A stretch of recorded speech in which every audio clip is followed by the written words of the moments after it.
Bismillahirrahmanirrahim. Ada sebuah pertanyaan.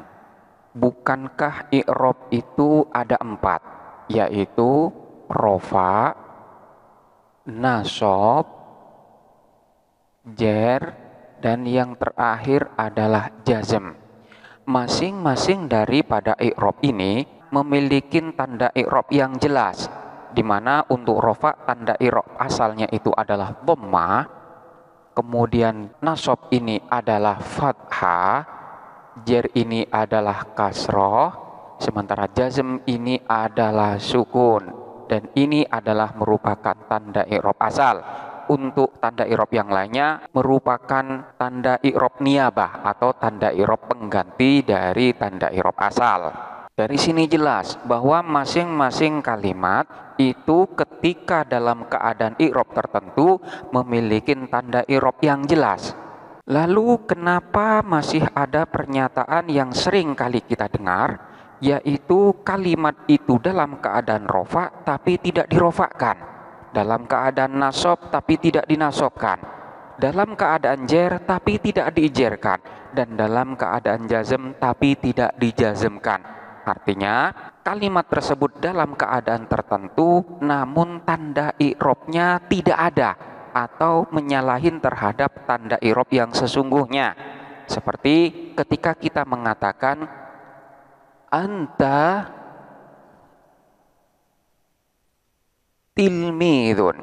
Anta adapun kamu, tilmidun ialah seorang murid. Di sini kita perhatikan lafadz tilmidun yang i'rabnya dalam keadaan rofa sebagai khobar daripada mubtada, di mana tanda rofaknya di sini jelas, yaitu tilmidun, tanda rofaknya dengan dhammah. Lalu kenapa pada lafadz anta tanda i'rabnya dengan menggunakan fathah, padahal lafadz anta ini dalam keadaan rofa sebagai mubtada? Seharusnya di sini tanda i'rab rofaknya dengan menggunakan dhammah. Lalu kenapa di sini dengan menggunakan fathah? Contoh yang lain, ketika kita mengatakan kana Zaidun yaqra'u al-Qur'ana. Karena ada Zaidun, siapa Zaid, yaqra'u ialah membaca siapa Zaid, al-Qur'ana kepada Al-Qur'an. Di sini kita perhatikan lafadz al-Qur'ana dalam keadaan nasab sebab sebagai maf'ul bih, dan tanda nasabnya di sini jelas yaitu dengan fathah. Kemudian kita perhatikan lafadz Zaidun di sini dalam keadaan rofa sebagai isim daripada kana, di mana kana ini merofakkan kepada isimnya dan menasabkan kepada khobarnya. Di sini dalam keadaan rofa dan tanda i'rabnya dengan menggunakan dhammah yang jelas. Lalu pertanyaannya, kenapa pada lafadz yaqra'u yang merupakan khobar daripada kana yang seharusnya dalam keadaan nasab, lalu di sini kenapa tanda nasabnya dengan menggunakan dhammah? Padahal dilihat dari tanda-tanda i'rab nasab tidak ada yang dengan menggunakan dhammah, adanya menggunakan fathah. Lalu kenapa di sini dengan menggunakan dhammah? Inilah yang dimaksud dengan dalam keadaan rofa tapi tidak dirofakkan, dalam keadaan nasab tapi tidak dinasobkan. Artinya tanda i'rab daripada kalimat tersebut tidak tampak atau menyalahin terhadap aturan. Sebenarnya menyikapin kalimat-kalimat semacam ini perlu kiranya kita mengetahui tentang macam daripada i'rab. Karena tidak semua tanda suatu kalimat itu dapat ditampakkan sebagaimana yang terjadi pada lafadz tilmidun, lafadz zaidun, dan lafadz al-Qur'an. Terdapat pula beberapa lafadz yang memang tanda i'rabnya itu tidak dapat ditampakkan karena dalam kondisi tertentu atau berada pada posisi tertentu. Dengan demikian, pengetahuan atau mengetahui tentang macam dari jenis i'rab itu sendiri adalah merupakan suatu hal yang wajib untuk diketahui untuk menyingkapin hal-hal yang semacam ini. I'rab ini ada 5 macam. Yang pertama ada yang disebut dengan i'rab zahiri, Kemudian yang kedua ada yang disebut dengan i'rab takdiri. Kemudian yang ketiga ada yang disebut dengan i'rab mahalli. Selanjutnya ada yang disebut dengan i'rab mahki, dan yang terakhir ada yang disebut i'rab al-musamma bihi. Masing-masing daripada i'rab itu memiliki penjelasan tersendiri. Dikarenakan penjelasan tentang masing-masing i'rab ini sangatlah panjang, maka di sini penjelasannya akan kami bagi dua. Yang pertama, kita fokus terlebih dahulu terhadap i'rab zahiri. Zahiri ini makna asalnya adalah tampak atau jelas. Maka yang disebut dengan i'rab zahiri adalah perubahan yang terjadi pada akhir kalimat, di mana perubahan yang ada ini ditandain dengan tanda i'rab yang zahir, tanda i'rab yang tampak dengan jelas, seperti yang terjadi pada lafadz zaidun. Ketika lafadz zaid ini berada di dalam posisi dan keadaan i'rab tertentu, maka tanda i'rab yang ada pada lafadz zaid ini dapat ditampakkan dengan jelas. Seperti ketika kita mengucapkan jaa zaidun, kemudian ra'aitu zaidan, marartu bizaidin. Dari ketiga contoh ini kita dapat membedakan dengan tanda i'rab yang ada, di mana pada contoh yang pertama jaa zaidun di sini dalam keadaan rofa dengan tanda i'rab rofa yang tampak dan jelas, yaitu dengan menggunakan dhammah. Kemudian pada contoh yang kedua di sini dalam keadaan nasab sebagai maf'ul bih daripada lafadz ra'aitu, sehingga i'rabnya pun adalah nasab dan tanda nasabnya di sini dengan menggunakan fathah yang jelas dan tampak. Kemudian yang ketiga, lafadz zaid ini dalam keadaan jer dan tanda jernya di sini dengan menggunakan kasroh yang tampak dan jelas karena lafadz zaid di sini dimasukin oleh huruf jer. Semua tanda i'rab yang ada pada lafadz zaid ini adalah tampak dan jelas, sehingga i'rab yang terjadi pada lafadz zaid ini masuk dalam kategori i'rab zahiri, yaitu i'rab yang tanda i'rabnya tampak dan jelas. Contoh yang lain seperti yang terjadi pada lafadz yansuru. Yansuru ini adalah bentuk dari fi'il mudhari'.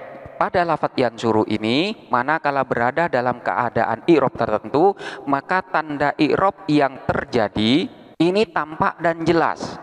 Seperti ketika kita mengatakan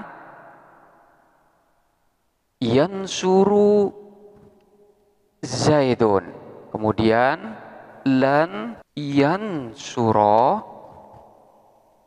zaidun, selanjutnya lam yansur zaidun. Yansuru, lan yansuro, lam yansur. Pada contoh yang pertama, lafadz yansuru di sini dalam keadaan i'rab rofa. Dikarenakan lafadz yansuru ini adalah fi'il mudhari' yang tidak dimasukin oleh amil nasab ataupun amil jazm, maka amil yang masuk pada lafadz yansuru ini adalah amil maknawi tajarrudi yang memerintah kepada fi'il mudhari' ini untuk dibaca rofa, dan tanda rofa'nya di sini dengan menggunakan dhammah yang tampak dan jelas, yansuru. Selanjutnya pada contoh yang kedua, lan yansuro. Lafadz yansuro di sini dalam keadaan nasab karena dimasukin oleh amil nasab, yaitu lan. Oleh karena itu, lan ini memerintahkan kepada lafadz yansur untuk dibaca nasab dan tanda nasabnya dengan menggunakan fathah yang tampak dan jelas. Kemudian contoh yang ketiga, lafadz yansur ini dalam keadaan jazm sebab dimasukin oleh amil jazm lam, dan lam ini memerintahkan kepada fi'il mudhari' untuk dibaca jazm dan tanda jazmnya dengan menggunakan sukun yang tampak dan jelas. Jadi semua tanda i'rab yang terjadi pada lafadz yansur ini tampak dan jelas, sehingga i'rab yang ada pada lafaz tersebut masuk dalam kategori i'rab zahiri, yaitu i'rab yang menggunakan tanda i'rab yang tampak dan jelas. Kemudian yang kedua adalah i'rab takdiri, yaitu perubahan yang terjadi di akhir suatu kalimat, di mana perubahan yang terjadi ini ditandai dengan tanda i'rab. Namun tanda i'rab yang ada ini tidak dapat ditampakkan karena suatu kondisi tertentu, sehingga tanda i'rab yang ada ini kira-kira, atau di sini dikatakan ditakdir, sehingga i'rab ini disebut dengan i'rab takdiri karena memang tanda i'rabnya dikira-kirakan. Untuk kalimat yang mengalami i'rab takdiri ini pada asalnya tanda i'rab daripada kalimat tersebut sebagian dapat ditampakkan. Jadi memang pada asalnya tampak, namun karena berada di dalam kondisi tertentu, maka tanda i'rab itu tidak dapat ditampakkan. Kondisi-kondisi atau hal-hal yang menjadi penyebab tanda i'rab itu tidak ditampakkan ini banyak. Di antaranya yang pertama, manakala lafaz tersebut berupa isim maksur, di mana kondisi yang ada pada isim maksur ini dikarenakan pada isim tersebut diakhirin dengan alif, dan alif tidak dapat menerima harkat, sehingga tanda i'rab yang berupa harkat yang ada pada isim maksur ini tidak dapat ditambahkan karena memang alif tidak bisa diberi harkat. Kita ambil contoh seperti lafaz ja'a al-fata wa ra'aitu al-hubla. Ja'a datang, al-fata siapa seorang pemuda, wa ra'aitu dan melihat siapa saya, al-hubla kepada perempuan yang hamil. Di sini kita perhatikan lafaz al-fata dan lafaz al-hubla. Kedua lafaz ini masuk dalam kategori isim maksur karena pada akhir dari kedua lafaz ini adalah berupa huruf alif. Alifnya di sini berupa alif layyinah. Kenapa alif ini ditulis dengan bentuk yang mirip seperti huruf ya? Penjelasan tentang hal ini sudah kita bahas pada pembahasan sebelumnya, yaitu terkait dengan bentuk dari alif layyinah. Silakan untuk dipelajarin kembali. Untuk lafaz al-fata ini dalam keadaan rofa karena sebagai fa'il daripada lafaz ja'a, dan tanda rofanya ini dengan menggunakan dhammah. Namun dhammah yang ada ini tidak dapat ditampakkan karena tanda i'rab itu seharusnya berada di huruf akhir dari suatu kalimat, dan karena huruf akhir dari lafaz al-fata ini berupa alif, maka tanda dhammah ini tidak dapat ditambahkan karena alif sendiri tidak dapat menerima harkat. Begitu juga dengan lafaz al-hubla. Di sini dalam keadaan nasab sebab menjadi maf'ul bih dari lafaz ra'aitu. Tanda nasabnya dengan menggunakan fathah. Dikarenakan huruf akhir dari lafaz al-hubla ini berupa alif, maka tanda fathah ini tidak dapat ditambahkan karena huruf alif tidak dapat menerima harkat. Lalu bagaimana dengan harkat yang ada pada huruf lam al-hubla? Bukankah harkat fathah ini dapat dikatakan sebagai tanda nasab dari lafaz al-hubla? Perlu diketahui bahwa tanda i'rab dari suatu kalimat itu hanya ada pada huruf akhir. Ini manakala tanda i'rab itu berupa harokat, karena ada beberapa tanda i'rab yang tidak diletakkan di akhir kalimat, seperti yang terjadi pada jamak mudzakkar salim, seperti lafaz al-muslimun. Al-muslimuna, di sini tanda i'rabnya adalah berupa huruf wawu, namun wawu ini di dalam susunan al-muslimuna bukan merupakan huruf akhir, di mana huruf akhirnya ini adalah huruf nun. Jadi untuk tanda i'rab yang berupa harkat, maka tanda i'rabnya itu berada pada huruf akhir. Sementara pada lafadz al-hubla, lam ini bukanlah merupakan huruf akhir, namun huruf akhirnya ini adalah berupa huruf alif, sehingga harkat fathah yang ada pada huruf lam ini tidak dapat dikatakan sebagai tanda i'rab. Dan tanda i'rab sebenarnya adalah berupa harkat fathah yang ada pada huruf alif, di mana harkat fathah ini tidak dapat ditampakkan karena alif tidak dapat menerima harkat.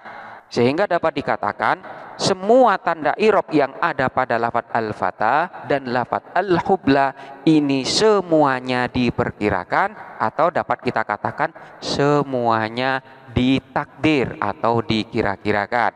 Sehingga i'rab yang terjadi pada lafadz al-hubla dan lafadz al-fatah ini masuk dalam kategori i'rab takdiri, i'rab dengan tanda i'rab yang ditakdir atau yang dikira-kira. Manakala kita i'rab dengan menggunakan bahasa Arab pada lafadz al-fatah, maka dapat dikatakan al-fatah fa'ilun marfu'un wa alamatu rafihi dhammatun muqaddaratun alal alifi mana amin zuhuriha at-ta'adzuru. Jadi tanda i'rabnya dengan menggunakan dhammah yang dikira-kira pada alif.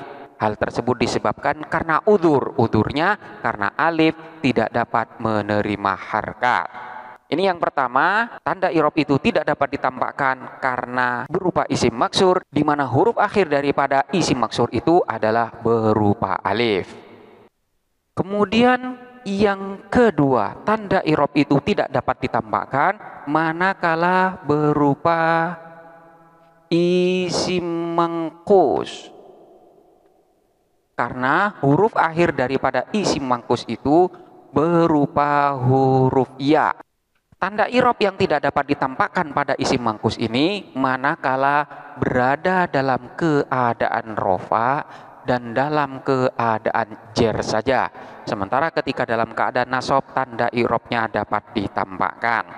Kita ambil contoh seperti lafadz jaa al-qadhi.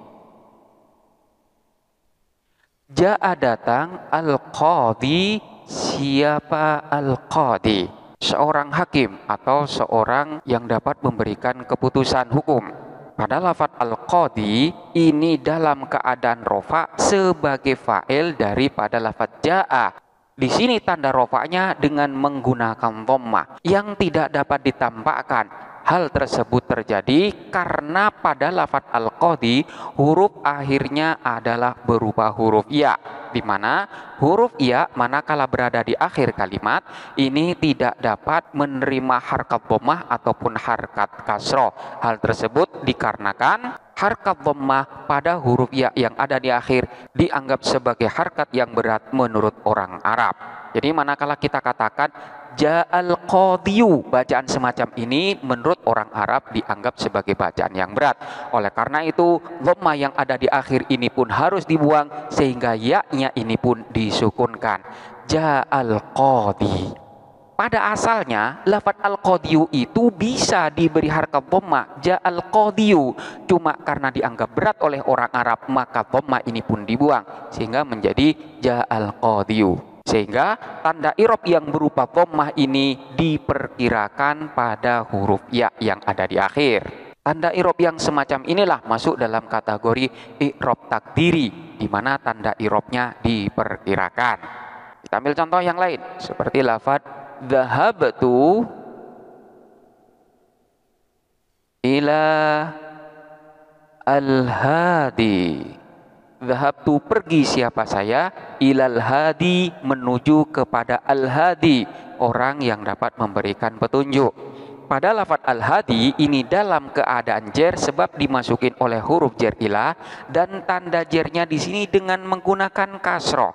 Namun kasroh yang ada pada lafadz al-hadi ini tidak dapat ditampakkan karena menurut orang Arab bacaan tersebut adalah bacaan yang berat. Jadi huruf ya manakala berada di akhir tidak dapat menerima harkat dhammah ataupun kasroh karena dianggap berat oleh orang Arab. Sehingga tanda i'rab yang ada pada lafadz al-hadi ini dikira-kira yaitu harkat kasroh yang dikira-kira pada huruf ya. Inilah alasan kenapa tanda i'rab yang ada pada isim maksur ketika dalam keadaan rofa ataupun jer ini semuanya dikira-kira karena dianggap berat oleh orang Arab. Jadi dapat dikatakan bahwa tanda i'rab asal dari isim mangkus itu dapat ditampakkan, namun karena suatu hal sehingga tanda i'rab itu tidak dapat ditampakkan. Khusus ketika dalam keadaan nasab ini tanda i'rabnya ditampakkan. Seperti ketika kita mengatakan ra'aitu al-hadiya.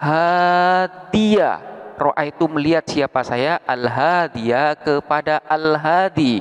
Di mana lafadz al-hadi ini dalam keadaan nasab karena menjadi maf'ul bih dari lafadz ra'aitu dan tanda nasabnya dengan menggunakan fathah.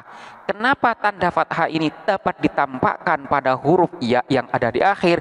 Hal tersebut karena harkat fathah dianggap sebagai harkat yang ringan oleh orang Arab. Sehingga ketika mengatakan ra'aitul hadiya ini tidak termasuk dari bacaan yang berat menurut orang Arab. Sekalipun menurut kita ketika kita mengatakan ja'al hadiyu atau dhahabtu ilal hadiyyi ini tidak masalah menurut kita, namun menurut orang Arab hal tersebut dianggap berat. Jadi ini penyebab yang kedua kenapa tanda i'rab itu tidak dapat ditampakkan sehingga tanda i'rabnya dikira-kira.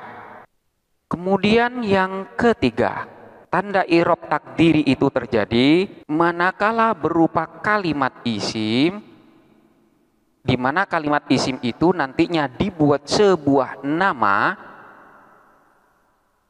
atau merupakan isim alam, di mana pada isim alam ini diakhirin dengan huruf wawu dan sebelum huruf wawu itu berharkat dhammah. Sekali lagi, i'rab takdiri itu terjadi pada kalimat isim yang sudah dibuat nama, di mana nama itu diakhirin oleh huruf wawu dan sebelum huruf wawu itu berharkat dhammah. Seperti nama seseorang yang seringkali kita dengar, yaitu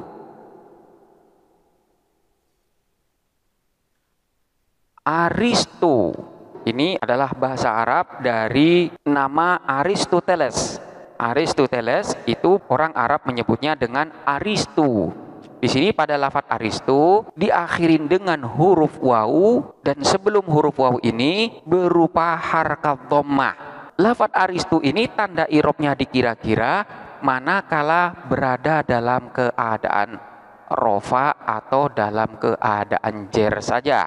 Manakala dalam keadaan nasab ini tanda i'rabnya ditampakkan. Hal ini sama dengan yang terjadi pada isim mangkus. Jadi ketika dalam keadaan rofa, katakanlah kita katakan ja'a Aristu, pada asalnya adalah ja'a Aristu, di mana lafadz Aristu ini dalam keadaan rofa sebagai fa'il dan tanda rofanya dengan menggunakan dhammah. Namun tanda dhammah di sini tidak dapat ditampakkan karena diakhirin dengan huruf wawu dan sebelum wawu itu berupa harkat dhammah, dan ini dianggap sebagai bacaan yang berat menurut orang Arab. Sehingga tanda i'rab rofa yang berupa dhammah ini pun tidak dapat ditampakkan, hanya saja tanda i'rabnya tetap dikira-kira pada huruf wawu. Begitu juga ketika dalam keadaan jer, katakanlah di sini dimasukin oleh huruf jer fi Aristu.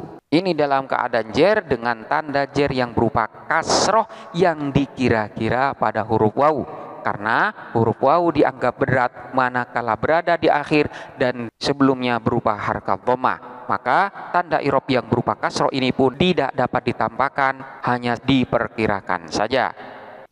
Kemudian yang keempat, ini terjadi pada fi'il mudhari di mana huruf akhir daripada fi'il mudhari ini berupa huruf alif layyinah, di mana alifnya ini bentuknya mirip dengan huruf ya.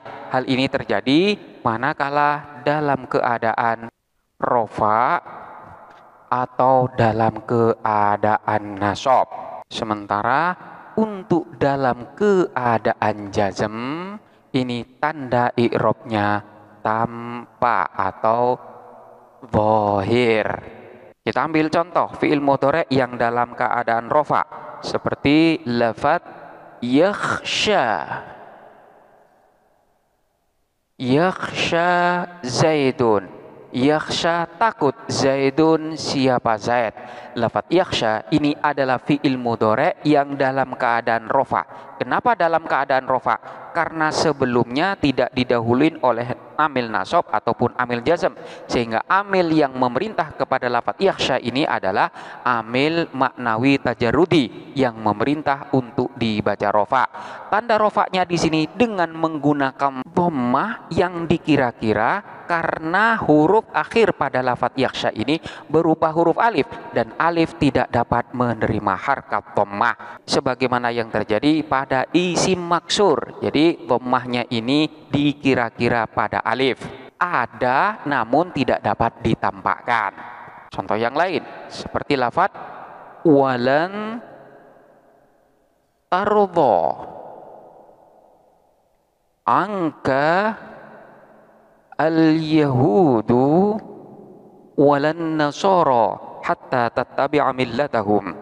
Walan tardha, dan tidak akan ridho angka terhadap dirimu wahai Muhammad al-yahudu siapa orang-orang Yahudi, walan nasara, dan tidak pula orang-orang Nasrani. Di sini kita perhatikan lafaz walan taradha. Lafaz taradha ini juga berupa fi'il mudhari yang dalam keadaan nasab sebab dimasukin oleh amil nasab lan, dan tanda nasabnya di sini dengan menggunakan fathah yang tidak dapat ditampakkan karena lafaz taradha diakhirin dengan huruf alif, dan alif tidak dapat menerima harkat fathah. Lalu bagaimana dengan harkat fathah yang ada pada huruf dhad? Ini bukan tanda i'rab, karena tanda i'rab yang berupa harkat itu hanya ada pada huruf yang di akhir, dan huruf akhir yang ada pada lafaz tardha ini adalah berupa alif. Jadi tanda i'rabnya ini ada, yaitu berupa fathah, namun fathah ini hanya dikira-kira pada alif dan tidak ditampakkan. Beda halnya manakala fi'il mudhari yang huruf akhirnya berupa alif ini dalam keadaan jazm, tanda i'rabnya tampak seperti lafaz lam yakhsha. Di sini lafaz yakhsha dalam keadaan jazm dan tanda jazmnya tampak, yaitu dengan membuang alif yang ada di akhir. Jadi pada asalnya adalah yakhsha, di mana di sini akhirnya alif, ketika dalam keadaan jazm alifnya dibuang. Jadi tanda jazmnya tidak menggunakan harkat namun dengan menggunakan huruf, yaitu membuang huruf ilat alif yang ada di akhirnya. Sehingga tanda i'rabnya ini masuk dalam kategori i'rab zahiri, yaitu i'rab dengan tanda i'rab yang tampak. Untuk dalam keadaan rofa ataupun nasab masuk dalam kategori i'rab takdiri, yaitu dengan tanda i'rab yang tidak tampak namun tetap diperkirakan. Kemudian yang kelima adalah juga terjadi pada fi'il mudhari yang huruf akhirnya berupa huruf ya atau berupa huruf waw ketika dalam keadaan rofa. Sementara ketika dalam keadaan nasab atau dalam keadaan jazm, tanda i'rabnya ditampakkan. Jadi yang tidak ditampakkan itu hanya ketika dalam keadaan rofa saja. Kita ambil contoh seperti lafaz yarmi Ahmadu. Yarmi melempar, Ahmadu siapa Ahmad. Kita perhatikan lafaz yarmi. Lafadz yarmi ini masuk dalam kategori fi'il mudhari karena diawalin oleh huruf mudhari'ah. Di sini dalam keadaan rofa sebab tidak didahuluin oleh amil nasab ataupun amil jazm, sehingga amilnya ini berupa amil maknawi tajarrudi yang memerintahkan untuk dibaca rofa. Tanda rofanya dengan menggunakan dhammah, namun dhammahnya ini tidak dapat ditampakkan karena huruf akhir dari lafadz yarmi berupa huruf ya, dan ya yang ada di akhir dianggap berat untuk menerima harkat dhammah, maka jadilah yarmi Ahmadu. Contoh yang lain seperti lafadz yad'u al muslimuna ilal khairi. Yad'u mengajak al-muslimuna, siapa orang-orang muslim, ilal khairi, kepada kebaikan. Lafadz yad'u ini dalam keadaan rofa sebab tidak didahuluin oleh amil nasab ataupun amil jazm, dan tanda rofanya di sini dengan menggunakan dhammah. Pada asalnya yad'u, namun harkat dhammah ini dianggap sebagai harkat yang berat manakala berada pada huruf wawu yang ada di akhir, sehingga tanda i'rab rofa yang berupa dhammah ini tidak dapat ditampakkan namun tetap diperkirakan. Maka jadilah lafadz yad'u al-muslimuna ilal khairi. Jadi yang kelima ini hanya terjadi ketika dalam keadaan rofa saja. Ketika dalam keadaan nasab, katakanlah di sini dimasukin oleh an. An ambil nasab masuk dalam yarmiyah, maka di sini akan dibaca an yarmiyah dengan tanda i'rab fathah yang tampak. Begitu juga di sini ketika dimasukin an, maka akan menjadi an yad'uwa dengan tanda i'rab fathah yang tampak. Kenapa tanda i'rab fathah ini ditampakkan? Karena harkat fathah ini dianggap ringan sekalipun masuk ke dalam huruf wawu atau huruf ya yang ada di akhir. Begitu juga ketika dalam keadaan jazm, katakanlah di sini dimasukin oleh amil jazm lam, maka tanda i'rab jazmnya di sini dengan membuang huruf ilat yang ada di akhir. Yarmi, huruf ilat yang ada di akhir adalah ya, maka akan menjadi lam yarmi. Begitu juga dengan lafadz yad'u, ketika dimasukin lam, maka di sini dijazmkan dengan tanda jazm membuang huruf ilat yang ada di akhir, yaitu wawunya dibuang, maka jadilah lam yad'u. Jadi ketika dalam keadaan nasab ataupun jazm, tanda i'rabnya ditampakkan. Namun ketika dalam keadaan rofa, tanda i'rabnya dikira-kira saja. Kemudian yang keenam, tanda i'rab takdiri ini juga terjadi pada kalimat isim yang mudhof pada ya mutakallim dalam semua keadaan i'rabnya, baik dalam keadaan rofa, nasab ataupun jer. Semua tanda i'rabnya dikira-kira. Contohnya seperti lafadz ja'at ummi,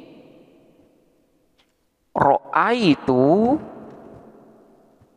abi, selanjutnya marartu